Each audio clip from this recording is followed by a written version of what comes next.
Okay, so like when you think about DNA, right, you might picture it kind of like an unchanging instruction manual tucked away in each of your cells. Yeah, blueprint. But imagine if that manual was like super tightly packed, like one of those those like vacuum sealed packages. Right. Yeah, where you can barely even tell what's inside. Totally. That's kind of like closed chromatin or heterochromatin. It's basically information that's like totally locked away. Exactly. And for good reason.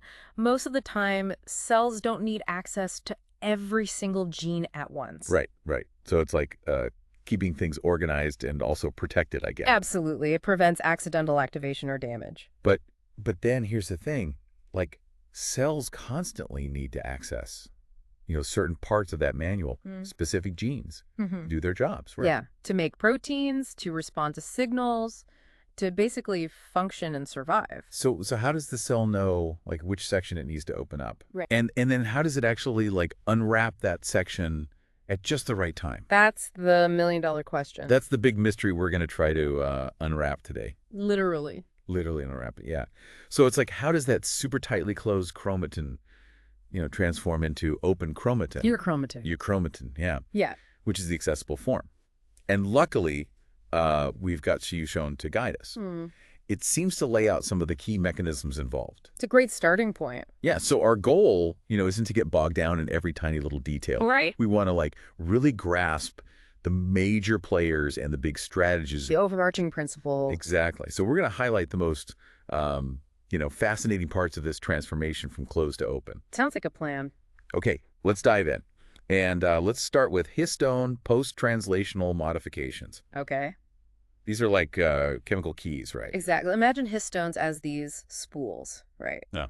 And the DNA is wrapped around them to form structures called nucleosomes. Oh, yeah, the nucleosomes. And those histones, they have these tails that stick out. Okay. And those tails can be modified with all sorts of chemical tags, Okay. acting like a really sophisticated system of switches for the underlying DNA. Like on-off switches? Like on-off switches, dimmer switches, all sorts of things. So, wow. So these switches, they involve adding or removing these tiny little molecular tags. Right, like attaching or detaching them. Exactly. And Itzantahania talks about a few really important types. One of the big ones is acetylation. Acetylation. Yeah. There are these enzymes called histone acetyltransferases, or HATs for short. HATs. Yeah, HATs.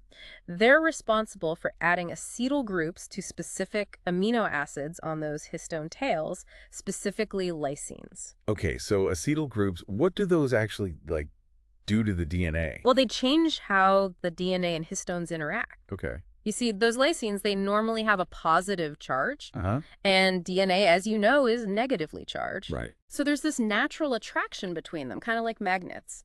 Keeps the DNA snuggled up against the histones. Okay. But when the HATs come along and add those acetyl groups, they neutralize that positive charge. Interesting. So it's like reducing the stickiness between them. Exactly. It's like loosening a grip. And acetylation isn't just about loosening things up. It also acts like a signal. A signal, like a flag. Exactly. A flag that says, hey, this region needs to be accessible. Okay. I'm starting to see how this all fits together. And HAJ mentions like specific acetylation markers. Oh, yeah, there are a ton. Like H3K9AC, H3K27AC, H4K16AC. What's the deal with those? Well, those are just shorthand for specific locations on the histone tails where the acetylation happens. Okay. And each one contributes to a more open chromatin state. I see. They're kind of like specific addresses on the histone tails. Precisely. And they also act as docking sites for other proteins involved in activating gene expression. Got it. So acetylation's like a big green light for opening up the chromatin. Exactly. But then there's also methylation, right? Right. And that one seems a bit more complicated. It is. Methylation is the addition of methyl groups, and it doesn't always have the same effect on chromatin. So sometimes it opens things up, and sometimes it closes things down. Yep. Some methylation marks are definitely associated with closed chromatin and gene silencing. Uh-huh. But So John points out some key examples that are very clearly linked to open chromatin. Okay, give me the highlights. Well, one example is H3K4 Me1 and Me2, which we often find at enhancer regions. Enhancers. Yeah, they're these stretches of DNA that can really ramp up the activity of nearby genes. Okay. And then there's H3K4 in Me3. That one usually hangs out at active promoter. Promoters, those are the starting points of genes, right? Exactly. And lastly, there's H3K36 Me3, which is frequently present along the body of genes that are being actively transcribed. So it's like a marker for genes that are being read. Precisely. So the key takeaway here is that while there are lots of different methylation marks, the ones on lysine 4 of histone H3, those tend to signal active regions. Okay. And these marks, they're added by enzymes called histone methyltransferases, or HMTs. HMTs. Got it. Uh. So it's all about the location and the degree of methylation that determines whether it's going to open or close things. Exactly. The context is crucial. And histone also mentions phosphorylation and ubiquitination. Right. Do they fit in somewhere here too? They do. There are other types of modifications that can influence chromatin structure and gene expression. Okay. And they often work together with acetylation and methylation. So it's a whole team effort. It is. The cell uses all these tags like a complex language to control its genes. Language of chemical modification. Precisely. And it's not static either. It's constantly changing. Right, it's dynamic. So you've got the enzymes that add those activating marks, like the HATs and certain HMTs. And then you've got other enzymes that remove the repressive marks, like histone deacetylases or HDACs and lysine demethylases, KDMs. Yeah. And it's this constant back and forth, this balancing act, that allows the cell to fine-tune which genes are active at any given moment. Exactly. It's like a constant dance of adding and removing these tags. Wow. So we've got these chemical keys, but then they're also molecular movers, right? Right. The ATP-dependent chromatin remodeling complexes. Yes. Those are the real workhorses. I was just going to say, it sounds like they're doing some heavy lifting. They are. They literally manipulate the DNA and histones. So Cote de Chanez calls them protein machines that use ATP for energy to rearrange the DNA and histones. That's a great way to put it. They don't change the chemical makeup of the histones directly, but they change their position Okay. and how they interact with the DNA. So they're like reorganizing the furniture in the nucleus. Sort of. One of their main moves is nucleosome sliding. Nucleosome sliding. Yeah. So they can like slide those spools of DNA along the strand. Exactly. It's like stagehands rearranging props on a set. Okay, I like that visual. By sliding the nucleosomes, they can expose hidden DNA sequences. Like a promoter region that was blocked. Exactly. Now it's accessible for the gene reading machinery. Or they can slide them to cover things up. Right. It's all about controlling access. So what other tricks do these remodelers have up their sleeves? Well, another big one is nucleosome eviction. Eviction. So they can kick a nucleosome out entirely. Yep. Completely remove it from a specific DNA region. Wow. And CISO AO mentions that this often happens at important regulatory regions like promoters and enhancers. To make room for other proteins to bind. Exactly. They create these nucleosome depleted regions, or NDRs. NDRs, okay. So it's like clearing a construction site to build something new. Perfect analogy. And these remodelers can also swap out histone dimers. Like replacing parts of the spool. Yeah, or even evict a whole histone. Wow. So they're like mobile editors for the DNA instruction manual. Right. They're constantly tweaking and adjusting. Fascinating. And Sean Weas talks about different families of these remodelers. Yeah, there are a bunch. Like SWITS-AMF, ISWI, CHD, INO80. Each with their own specialties. And they're not just randomly moving things around, right? No, definitely not. They have to know where to go. They do. They're often directed to specific spots by transcription factors. Oh, yeah, the transcription factors. Which, remember, bind to specific DNA sequences. Right. Or they can recognize those acetylated histone tails we talked about. Ah, so the chemical marks act like signposts. Exactly. And they have special domains called bromodomains that bind to those acetylated tails. Bromodomains, okay. So it's a very targeted and coordinated process. It is. Nothing happens by chance in the cell. Right. Okay, so we've got the chemical signals and the physical movers. What else is there? Well, we've got to talk about transcription factor binding itself. Right, because that's ultimately how genes get turned on, right? Exactly.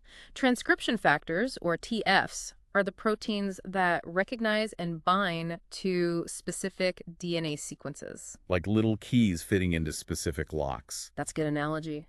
And C. lineara highlights a special group of TFs called pioneer factors. Pioneer factors, those sound important. They are. They're kind of like the trailblazers.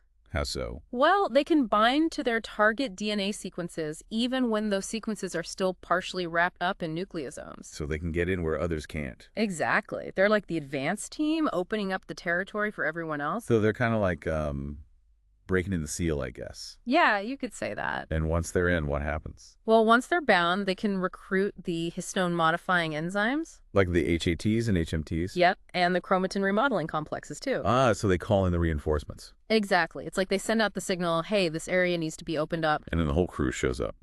Precisely. It's a beautiful example of molecular teamwork. Right.